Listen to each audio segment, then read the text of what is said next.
A very warm and delightful morning to one and all present here. I am Neha Kathayat from class 11B standing in front of you to recite a poem on the topic in sports as in life the best can be beat. So, the poem goes like, in sports as in life the best can be beat. To know how to win with joy, one must know of defeat.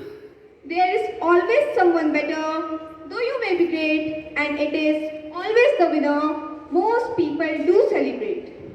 And the losing is a thing anybody does not choose. For one fall to win, many do have to lose.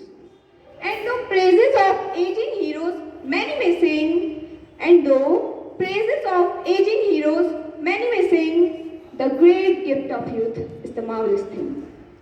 But the fact is, we are born mortals, and facts does not lie, and eventually, the best too do grow old and die.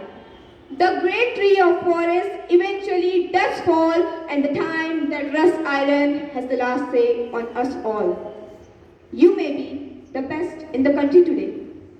You may be the best in the country today, but eventually you will meet someone better since life goes this way, since life goes this way.